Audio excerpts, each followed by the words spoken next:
بسم اللہ الرحمن الرحیم۔ السلام علیکم۔ آج ہماری ویڈیو کا موضوع ہے نہج البلاغہ۔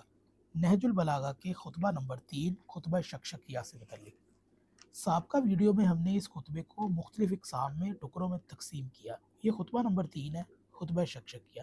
اس کے اندر پہلے حصے میں ابو بکر کی وفات تک کے الفاظ ہیں کہ وہ خلافت پر کیسے آیا اور حضرت علی نے ان سے متعلق اس خطبے میں کیا ارشاد فرمایا۔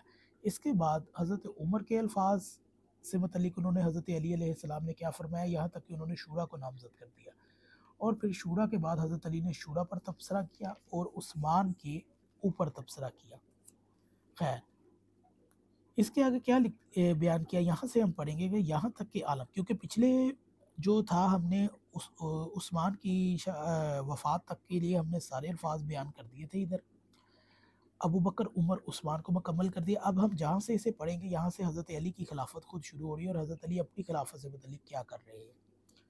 اور شکم پروی نے اس کے منہ کے بل گرا دیا اور اس وقت مجھے لوگوں کے ہجوم نے دہشت زدہ کر دیا۔ یعنی کہ حضرت عثمان کی یہاں پر کہا گیا کہ اس کی بدعمالیوں نے اس کا کام تمام کر دیا اور شکم پروی نے اس منہ کے بل گرا دیا۔ اس وقت مجھے لوگوں کے ہجوم نے دہشت زدہ کر دیا اور میری جانب وجوہ کے عیال کی طرف سے لگا بڑھ رہا تھا، یہاں تک کہ عالم یہ ہوا کہ حسن و حسین کچلے جا رہے تھے اور میری ردا کے دونوں کنارے پھٹ گئے تھے۔ وہ سب میرے گرد بکریوں کے گلے کی طرح گھیرا ڈالے ہوئے تھے، مگر اس کے باوجود جب میں امر خلافت کو لے کر اٹھا تو ایک گروہ نے بیعت توڑ ڈالی اور دوسرا دین سے نکل گیا، تیسرا گروہ نے فسق اختیار کیا۔ مطلب کہ ایک گروہ نے بیعت توڑ ڈالی، دوسرا دین سے نکل گیا اور تیسرے گروہ نے فسق اختیار کیا۔ بیعت کس نے توڑی؟ دین سے کون نکل گیا اور کون سا گروہ فسق اختیار کر گیا؟ اب آپ یہ خود ہی حساب لگا لیجئے گا، جو جس کے حصے میں آئے اس کو ڈال دیجئے گا، اگر ہم نے ڈالا تو غصہ کریں گے آپ۔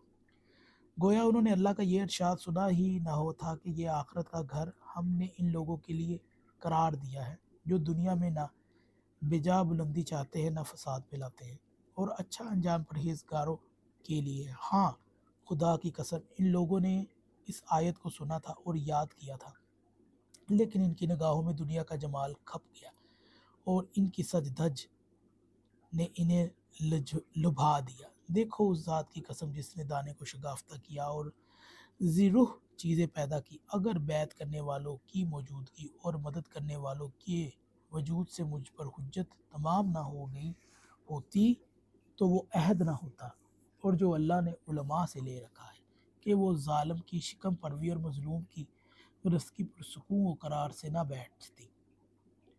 بیٹھی تو میں خلافت کی بھاگ دوڑ اس کے کندھے پر ڈال دیتا، اس کے آخر کو اس پیالے سے سیراب کرتا جس پیالے سے اس کو اول سیراب کیا تھا، اور تم اپنی دنیا کو میری نظروں سے بکری کی چھینک سے بھی زیادہ ناقابل اعتنا پاتے۔ لوگوں کا بیان ہے کہ حضرت خطبہ پڑھتے ہوئے اس مقام تک پہنچے تو ایک عراقی باشندہ آگے بڑھا اور ایک نوشتہ حضرت کے سامنے پیش کیا۔ آپ اسے دیکھنے لگے، جب فارغ ہوئے تو ابن عباس نے کہا، یا امیر المومنین، آپ نے جہاں سے خطبہ چھوڑا تھا وہیں سے اس کا سلسلہ آگے بڑھائے۔ حضرت نے فرمایا، گیا ابن عباس، تو یہ شکشکہ گوش کو وہ نرم لوتھرا جو اونٹ کے منہ سے مستی و ہیجان کے وقت نکلتا تھا جو ابڑ کر دب گیا۔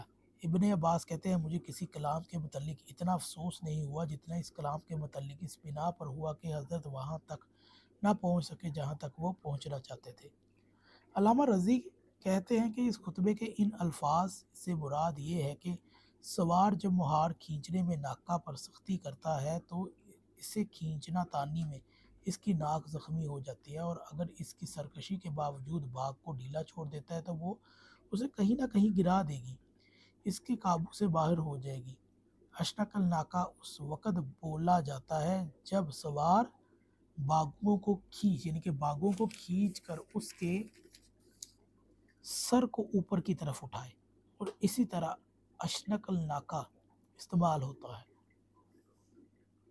ابن سکیت اسلاق المتق میں اس کا ذکر کیا ہے کہ حضرت نے اشکا کے بجائے اشنک لاہ کے الفاظ استعمال کیے ہیں، کیونکہ آپ نے یہ لفظ اصلس لاہ کے بامقابل استعمال کیا ہے، اور سلاست اسی وقت باقی رہ سکتی تھی جب ان دونوں لفظوں کا نہج استعمال ہو گیا۔